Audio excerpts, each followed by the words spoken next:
Bertrand Lafay, tu es journaliste indépendant, tu enseignes d'ailleurs à l'école de journalisme, ce sera intéressant d'y revenir tout à l'heure. Et tu as publié ce livre avec l'Alliance internationale des journalistes et la Fondation Charles Léopold d'ailleurs. C'est une commande, comment ça fait des années que tu réfléchis à cette problématique. Et ça avait commencé, je me souviens qu'il y avait eu de premières avancées, on donnera plus de détails tout à l'heure, avec j'oublie, les assises internationales de journalisme de Jérôme Bouvier, qui avait démarré ici à Lille, il y a quelques années. Sur ces aspects déontologiques, qualité de l'information, parce que si on dit seulement déontologie, on a l'air de se situer dans un cercle un peu d'initiés, etc. Non, c'est bien la qualité de l'information qui doit reposer sur des principes déontologiques et des pratiques professionnelles respectées, des fondamentaux respectés.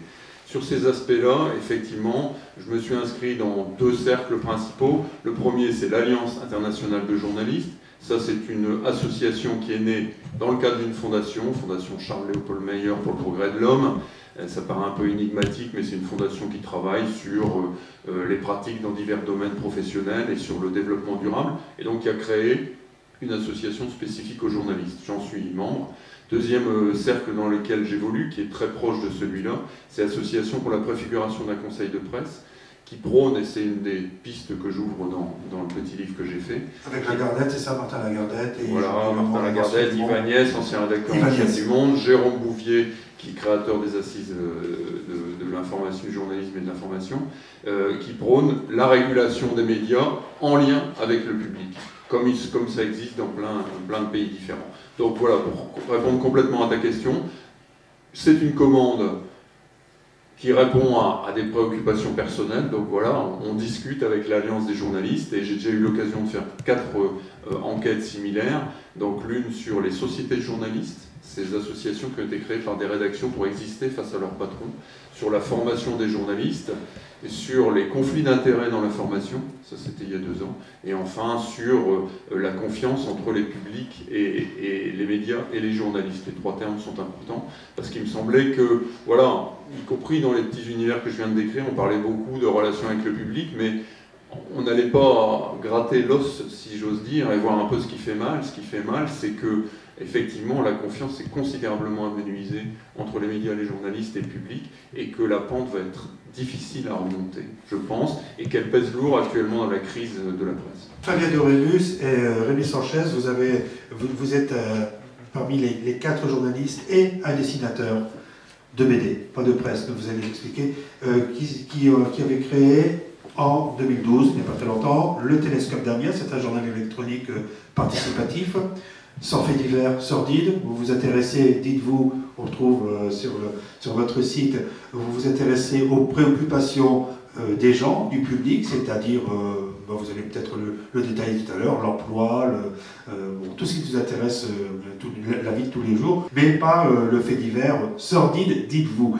Est-ce que vous vous retrouvez dans ce que vous avez entendu tout à l'heure, et qu'est-ce que vous avez essayé, de toute évidence, d'aller vers le public, et donc de casser ce désamour entre le public et la presse et les journalistes.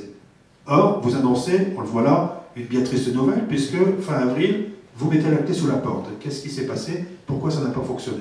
À la base, c'est parti en 2011, c'était une réflexion qu'on avait eue sur voilà, ce qui manquait. On parlait de la confiance entre les journaux, les journalistes et les gens.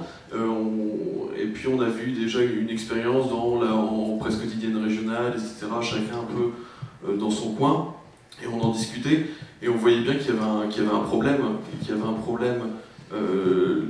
Globalement, les gens trouvaient que le journal qu'on faisait tous les jours, et que moi je faisais, que Rémi faisait, que tous on faisait, n'était pas de bonne qualité. Et puis nous, on trouvait que dans notre travail de tous les jours, on n'avait pas le temps de traiter les sujets pour justement obtenir à la fin un article dont on pourrait être satisfait sur le fond. C'est-à-dire que voilà, quand on fait 1, 2, peut-être parfois 3 articles dans la journée, parce qu'il y a un journal à sortir le lendemain, on vérifie pas tout, et surtout, voilà, on prend l'information d'un interlocuteur, on écrit ce qu'il a dit, et puis c'est tout. On a un peu du mal à apporter de la contradiction. Donc nous, voilà, avec cette analyse-là, on s'est dit, Voilà, et si on essayait de faire quelque chose pour faire une autre information, qu'on voulait de meilleure qualité.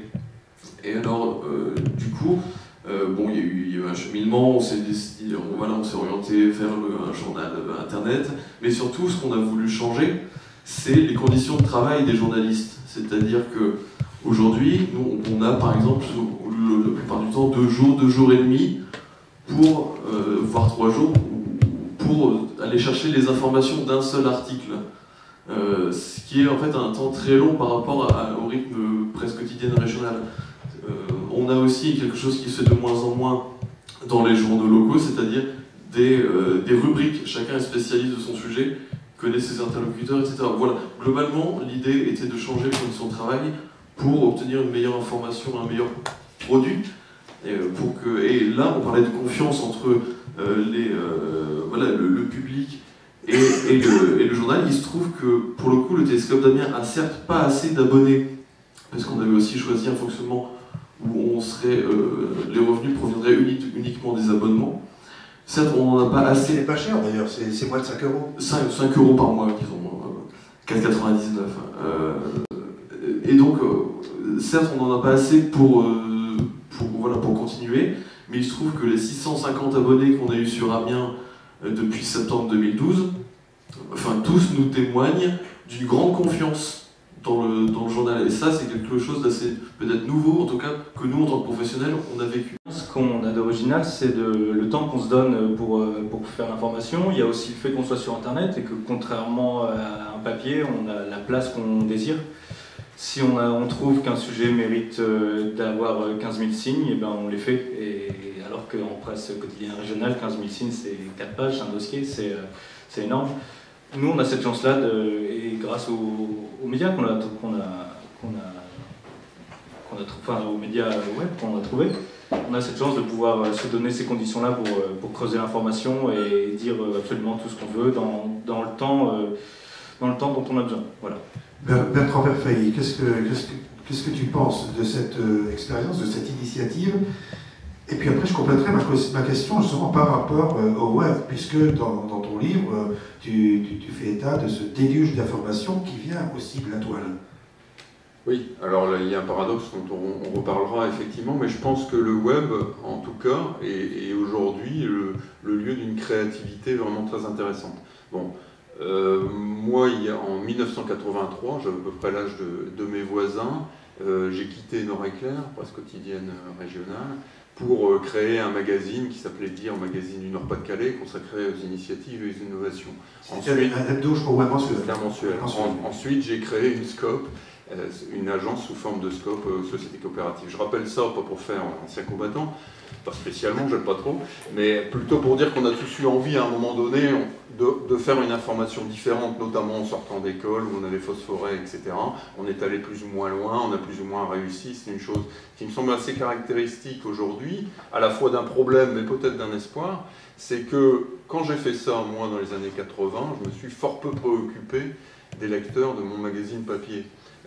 J'étais persuadé que ce que j'allais dire était tellement intéressant, nouveau, différent d'ailleurs de la PQR, qu'on allait se trouver sur mon magazine.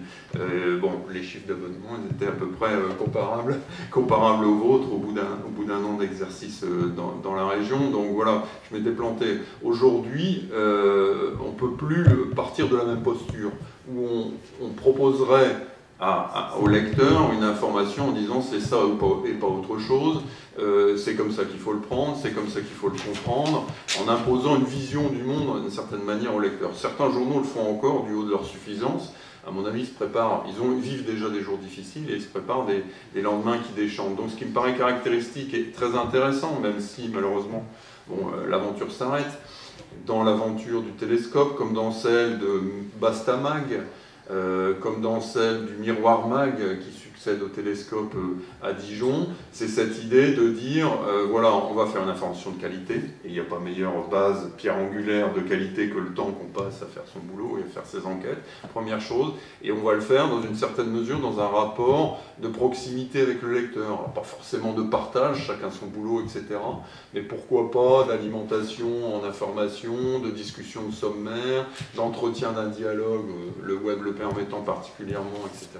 Donc il y a dans ces expériences, même s'ils ne sont pas encore concluantes, pour des raisons économiques aujourd'hui, il y a peut-être le ferment d'un nouveau pacte, effectivement, entre public et émetteur d'informations.